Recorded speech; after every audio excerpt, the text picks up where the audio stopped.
റയാൻഷ് 4 പേർക്കുമുള്ള coffee കൊണ്ട് കിച്ചണിൽ നിന്ന് വരുമ്പോൾ ഹാളിൽ ലച്ചും റോഷ്നിയും മാത്രമേ ഉള്ളൂ. ഹരി പുറത്താണെന്ന് തോന്നും. സംസാരിക്കുന്ന ശബ്ദം കേൾക്കാം. റയാൻഷിന്റെ കണ്ണുകൾ ലച്ചുവിലും റോഷ്നിയിലും പറഞ്ഞു. അവന്റെ കണ്ണുകളിൽ എന്തെന്നറിയാത്ത ഒരു അസ്വസ്ഥത. കുഞ്ഞി, നേരെ ഇരുന്നേ, ഇങ്ങനെയൊന്നും ഇരിക്കാൻ പാടില്ല. റയാൻഷ് ഗൗരവത്തിൽ പറയുന്ന കേട്ട് ലച്ചുവും റോഷ്നിയും അവനെ നോക്കി. ലച്ചുവിന്റെ മടിയിൽ കിടന്ന് അവളുടെ വയറിലേക്ക് മുഖം അമർത്തി കുഞ്ഞിനോടൊന്ന് സ്വകാര്യം പറയുകയാണ് അവൾ. അതിനിടയിലാണ് അവന്റെ ഈ ഡയലോഗ്.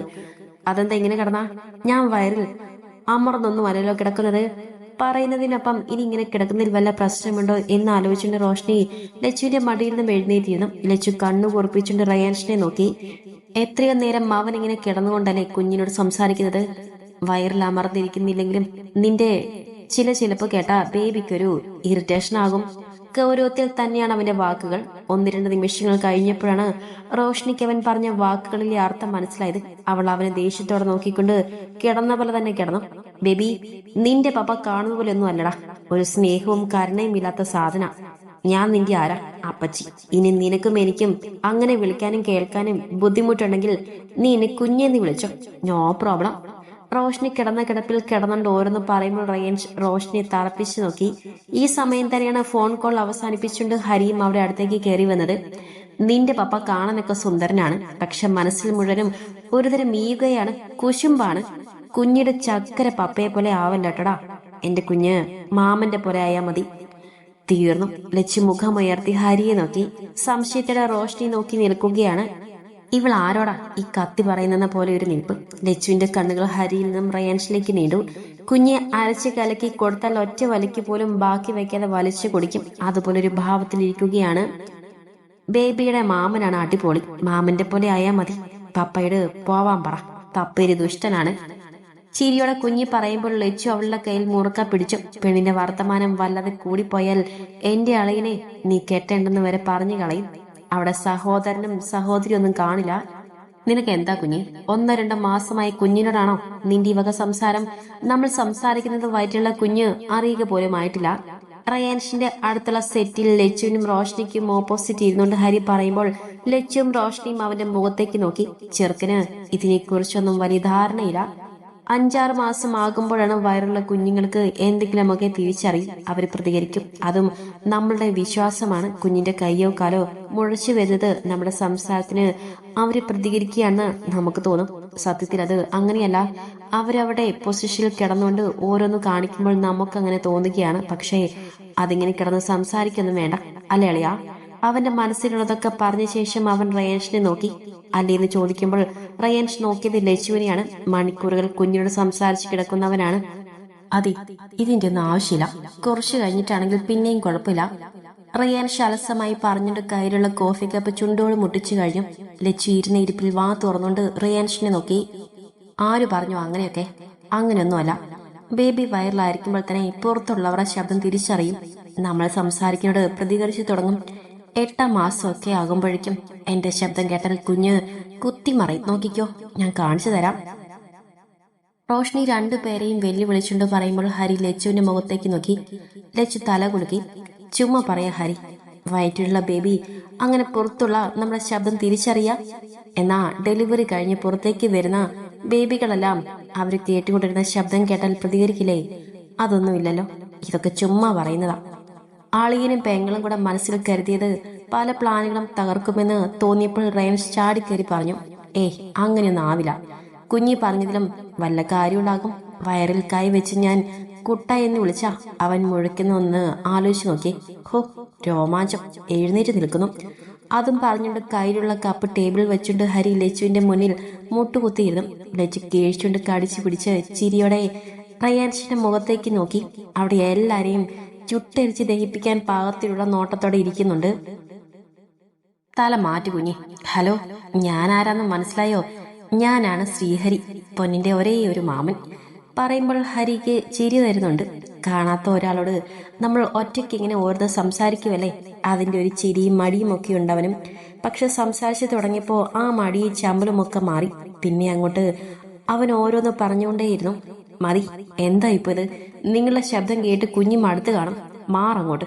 കുറച്ചു നേരം ഞാൻ ഒന്ന് കിടക്കട്ടെ. ഹരിയെ പിടിച്ചു മാറ്റി ലച്ചുവിന്റെ അടുത്തേക്ക് വന്ന റോഷ്നിയെ പിടിച്ചു വലിച്ച് നിലത്തേക്കിട്ടുകൊണ്ടാണ് അവൻ പറയുന്നത്. എന്താ ഏട്ടാ? എന്ത് സ്വഭാവമാണ്. വീഴ്ച അത്ര കാര്യപ്പെട്ട വീഴ്ചയല്ല. കാരണം നിലത്തിരിക്കുന്ന ഹരിയുടെ മടിയിലേക്കാണ് അവളെ എടുത്തിട്ടത്. എന്തേലും എങ്ങനെയായാലും ആ ഇട്ടത് അവൾക്ക് പിടിച്ചില്ല. കാര്യം നിന്റെ ബേബിയൊക്കെ തന്നെ. പക്ഷേ ഞങ്ങൾ എങ്ങനെ ഒന്നും അല്ലാത്തവനെ പോലെ മാറ്റി നിർത്താൻ പറ്റില്ല. ഒന്നുമില്ലെങ്കിലും ഞങ്ങൾ ബേബിയുടെ മാമനും അപ്പച്ചിയും ഒക്കെയല്ലേ. ഞങ്ങൾക്ക് അതിലൊരു അധികാരവും ഇല്ലാത്തവനെ പോലെ. ഹരി പറയുമ്പോൾ റയാൻഷ് അവനോടല്ല പറയുന്ന പോലെ ലച്ചുവിന്റെ മടിയിലേക്ക് കിടക്കുക മാത്രമല്ല, ലച്ചു ഇട്ടിരുന്ന ടോപ്പ് പൊക്കി അതിന്റെ ഉള്ളിലേക്ക് അവന് തലയിട്ട് കഴിഞ്ഞു. ലച്ചു കണ്ണും വീഴ്ചയുടെ മുഖം താഴ്ത്തി നോക്കി. അവനിരുന്ന് അങ്ങനൊരു നീക്കം അവൾ പ്രതീക്ഷിച്ചിരുന്നില്ല. ലച്ചു മിഴിഞ്ഞ കണ്ണുകളോടെ ഹരിയെയും റോഷ്നിയെയും നോക്കിയപ്പോൾ അവർ പരസ്പരം മുഖത്തോട് മുഖം നോക്കി. ഒന്നും പറയാനില്ലാത്തവനെ പോലെ ഇരിക്കുന്നുണ്ട്. ഇനി ഇവിടെ ഇരുന്നിട്ട് കാര്യമില്ല, എഴുന്നേൽക്ക്. റോഷ്നി പറഞ്ഞതും ഹരി ഇരുന്നിടത്തുനിന്നും എഴുന്നേറ്റു. ഓപ്പോസിറ്റ് സെറ്റിയിലേക്ക് ഇരുന്നു. ലച്ചി രണ്ടു കൈകൊണ്ടും റയാൻഷിന്റെ തല മാറ്റാൻ ആഞ്ഞു ശ്രമിക്കുന്നുണ്ട്. നടക്കുന്നില്ല. ഡെലിവറി കഴിവോളമല്ലേ ഇങ്ങനെ തല പൂഴ്ത്തി കിടക്കാൻ പറ്റുള്ളൂ. അത് കഴിഞ്ഞ പിന്നെ നിനക്ക് നിന്റെ കുഞ്ഞിന് കാണാൻ കിട്ടില്ല. ഡെലിവറി കഴിഞ്ഞ 3 മാസം ഭർത്താവ് ഭാര്യയുടെ അടുത്തേക്ക് പോവാൻ പറ്റില്ല. പിന്നെ ലച്ചി ഇവിടെ ആകുമല്ലോ. നീ വരുമ്പോ ഞാൻ ഡോർ ലോക്കാക്കും. ഹരി റയാൻഷിനെ നോക്കി പറയുമ്പോൾ റോഷ്നി ഹരിയുടെ കയ്യിൽ തോണ്ടി. ഹരി മുഖം ചിരിച്ചുണ്ട് അവളെ നോക്കി. അത്രയ്ക്കൊക്കെ വേണോ? റോഷ്നി ചോദിച്ചതും ഹരി അവളിൽ നിന്ന് മുഖം തിരിച്ചു. അങ്ങനെ ഡോർ ലോക്ക് ഒക്കെ നിന്റെ കൈ ഞാൻ വിട്ടു. പിന്നെ ശ്രീ മാത്രമല്ലല്ലോ, ഡെലിവറി കഴിഞ്ഞ് ഞാനും ഇവളുടെ കൂടെ ഇവിടെ തന്നെയാണല്ലോ. അപ്പൊ പിന്നെ ഈ ഭീഷണിയൊക്കെ വെറുതെയാ.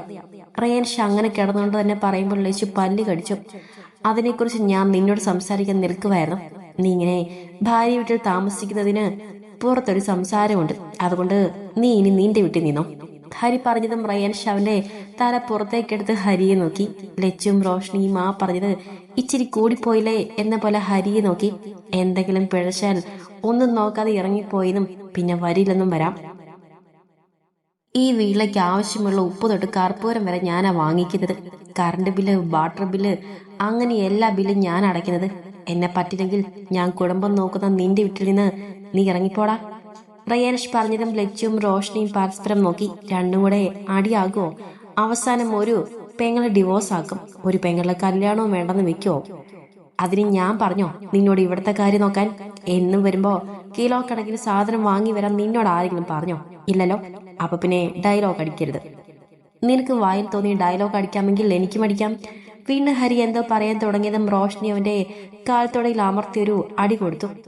ഞാൻ പോവാ. ആരെങ്കിലും ഒരാൾ എന്നെ ആക്കി തരാൻ വായോ, ഇല്ലെങ്കിൽ ഞാൻ ഒറ്റയ്ക്ക് പോവും. റോഷ്നി ഇരുന്നിടത്തു നിന്നും എഴുന്നേറ്റ് പറയുമ്പോൾ ലച്ചു അവളെ നോക്കി. അതെന്തായാലും നന്നായി. ഇല്ലെങ്കിൽ അളിയന്മാര് രണ്ടും കൂടെ അടിച്ചു പിരിയും. നീ നിൽക്ക്, ഞാനൊന്ന് കുളിച്ചിട്ട് വരാം. ഹരി ഒന്ന് കടുപ്പിച്ച് നോക്കിക്കൊണ്ട് സെറ്റിൽ നിന്നും എഴുന്നേറ്റുകൊണ്ട് അവൻ പറഞ്ഞു.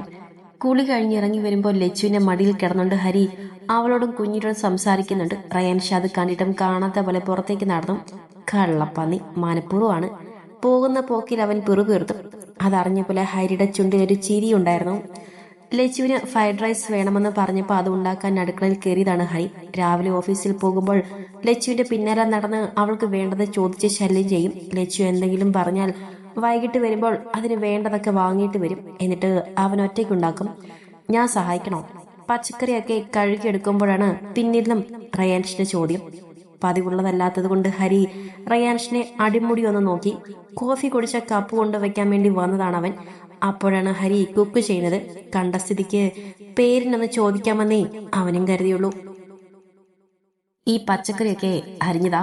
ഹരി അങ്ങനെ പറയുന്നത് കരുതിയില്ല. ഒറ്റയ്ക്ക് ചെയ്യാൻ അറിയില്ലെങ്കിൽ ചെയ്യാൻ നിൽക്കണോ എന്നാണ് നാവിന്റെ തുമ്പിൽ വന്നത്. പക്ഷെ ചോദിച്ചില്ല. സ്വന്തം ഭാര്യയ്ക്ക് വേണ്ടിയാണല്ലോ അവനത് ഉണ്ടാക്കുന്നതെന്ന് ആലോചിച്ചപ്പോൾ ചെയ്യുകയാണ് നല്ലെന്ന് തോന്നി. ഇതെങ്ങനെ അരിയ? ബീൻസ് പൊക്കി പിടിച്ചുകൊണ്ട് റയാൻഷ് ചോദിക്കുമ്പോൾ ഹരി ഒരെണ്ണം മരിഞ്ഞു കാണിച്ചു കൊടുത്തു. റയാൻഷ് അതെല്ലാം കട്ട് ചെയ്യുമ്പോൾ ഹരി ബാക്കിയുള്ളതൊക്കെ റെഡിയാക്കിക്കൊണ്ടിരുന്നു. ആ, രണ്ടാളും നല്ല പണിയിലാണല്ലോ. റയാൻഷ് ക്യാപ്സിക്കൻ അരിയുന്ന നോക്കിക്കൊണ്ടാണ് ലച്ചു അടുക്കളയിലേക്ക് കയറിയത്.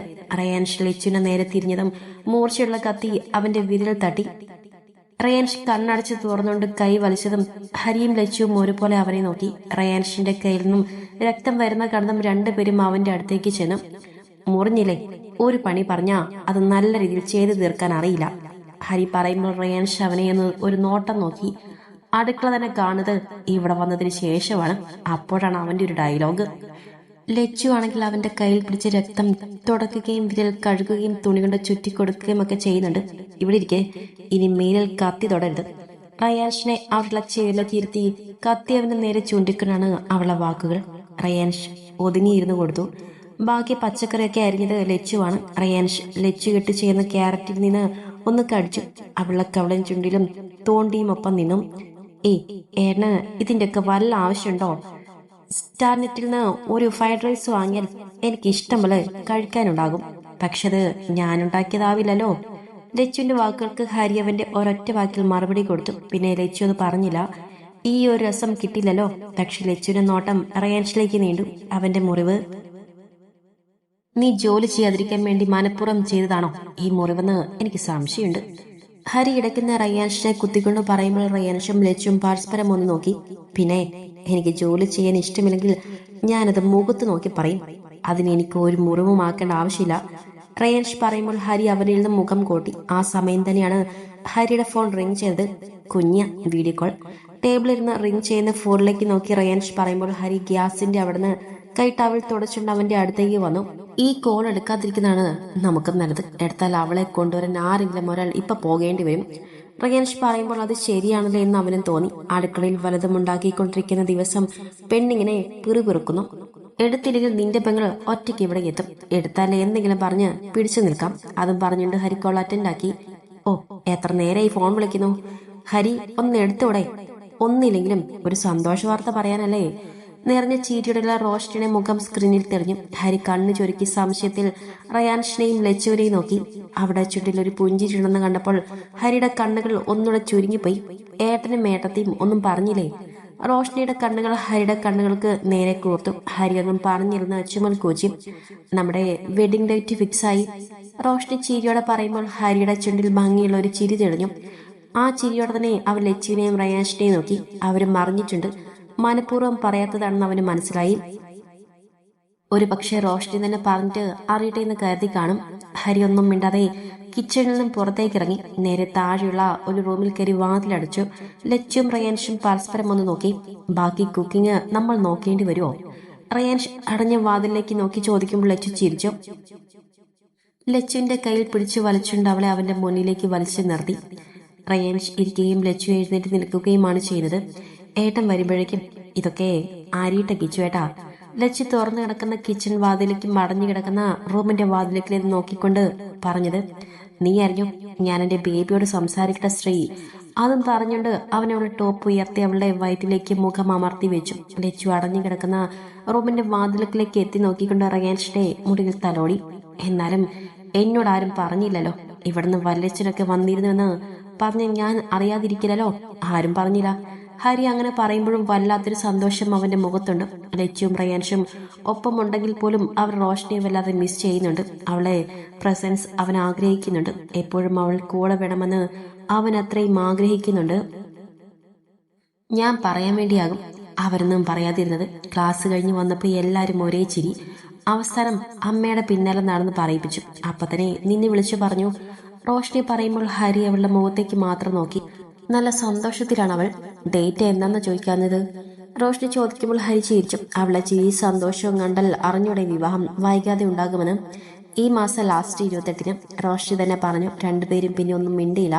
എന്തൊക്കെയോ ചിന്തയിലായിരുന്നു രണ്ടുപേരും. ഏട്ടത്തിന്റെ ഡെലിവറിക്ക് മുൻപ് തന്നെ വേണമെന്ന് ഞാൻ ഏട്ടനോട് പറഞ്ഞിരുന്നു. പക്ഷെ ഇത്ര നേരത്തെ ആകുമെന്ന് ഞാൻ പ്രതീക്ഷിച്ചില്ല. മാറ്റണോ?